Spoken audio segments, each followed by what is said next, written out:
علم کا لازمی نتیجہ یہ ہے کہ بندہ اللہ سے ڈرنے لگ جائے، خشیت الہی کا جذبہ پیدا ہو جائے۔ اور اگر علم حاصل کرنے کے باوجود بھی خشیت الہی پیدا نہیں ہوئی تو وہ علم نافع نہیں ہے۔ وہ علم معلومات کا ذخیرہ تو ہے، لیکن العلم نور فی قلب المومن، جو فرمایا گیا علم مومن کے سینے کا اجالا ہے، اس کے قلب کا نور ہے، اس کے باطن کی روشنی ہے۔ تو یہ وہ علم نہیں ہے جو اس کے من کا چراغاں ہو، جو اس کے اندر کی روشنی کا سبب ہو۔ تو وہ علم ہی نہیں ہے جو اللہ سے جوڑتا نہیں ہے، جو اللہ کی خشیت، اللہ کا خوف، اللہ کے احکامات پر عمل پیرا ہونے کا جذبہ نہیں دیتا ہے۔ تو کہا انما یخشی اللہ من عبادہ العلماء۔ حضرت امام غزالی علیہ رحمہ نے بڑی خوبصورت بات کی۔ آپ نے 4 مراتب بیان فرمائے۔ الناس کلہم موتا الا العلماء، تمام لوگ مردہ ہیں لیکن علماء زندہ ہیں۔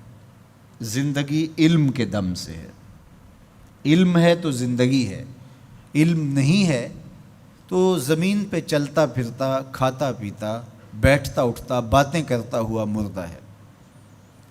علم ہی حیات ہے، علم ہی زندگی ہے، علم ہی انسانیت کا جوہر ہے۔ جس طرح آسمان پہ آپ کو ستارے چمکتے ہوئے نظر آتے ہیں، زمین کے ستارے اہل علم ہیں، ان کے دم سے ظلمتیں چھٹتی ہیں، نور پھیلتا ہے اور بزم عالم کہکشاؤں کی طرح سجی ہوئی دکھائی دیتی ہے۔ علم کے چراغ بجھ جائیں تو دنیا کے اوپر اندھیرا چھا جائے۔ تو زندگی کا سارا جمال علم کی وجہ سے ہے۔ زندگی علم ہے، جمال علم ہے، دنیا کا نور علم ہے۔ سارا چراغاں، ساری کہکشائیں، سارے اجالے، ساری روشنیاں، ساری کنادیل علم اور علماء کی وجہ سے ہی ہیں۔ تو فرمایا الناس کلہم موتا، لوگ مردہ ہیں الا العلماء، علماء زندہ ہیں۔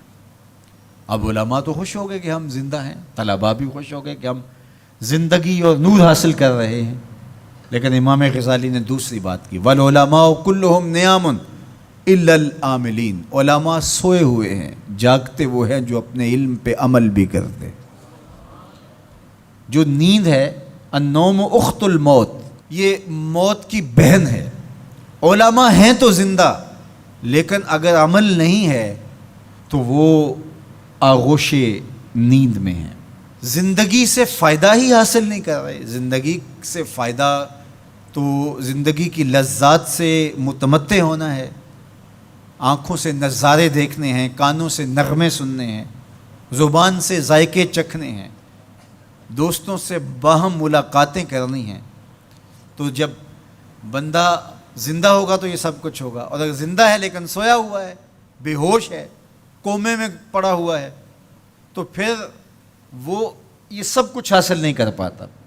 تو یہ اخت الموت ہے۔ تو کہا عالم زندہ ہیں، لوگ مردہ ہیں، لیکن فرمایا علماء بھی سوئے ہوئے ہیں، جاگتے وہ ہیں جو اپنے علم پہ عمل بھی کرتے ہیں۔ تو علم وہ نافع ہے جو عمل کے نور سے منور ہو۔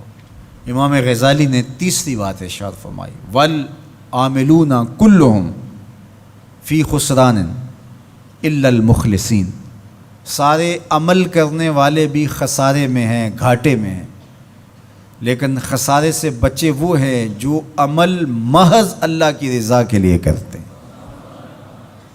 مخلص ہی محفوظ ہیں، ورنہ علم بھی پڑھا، اس پر عمل بھی کیا، لیکن عمل لوگوں کے دکھلاوے کے لیے تھا، عمل کسی کو خوش کرنے کے لیے تھا، استاد کے ڈر کی وجہ سے تھا، ماں باپ کو خوش کرنے کے لیے تھا، اللہ کی رضا مقصود نہیں تھی۔ تو پھر علم بھی پڑھا، عمل بھی کیا، لیکن امام غزالی فرماتے ہیں خسارہ ہے، نقصان ہے۔ والمخلصون کلہم علی خطر الا الخائفین، اور سارے مخلص بھی خطرے میں ہیں۔ جو مخلص ہیں، محض اللہ کی رضا کے لیے عمل کر رہے ہیں، وہ بھی خطرے میں ہیں، معرض خطر میں ہیں۔ کسی وقت بھی پائے استقلال میں لغزش آ سکتی ہے، ساری محنت برباد ہو سکتی ہے۔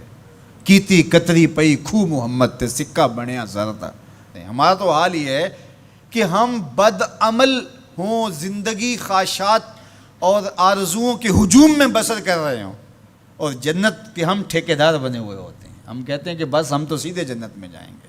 حجبت الجنت بالمکارہ وحجبت النار بالشہوات.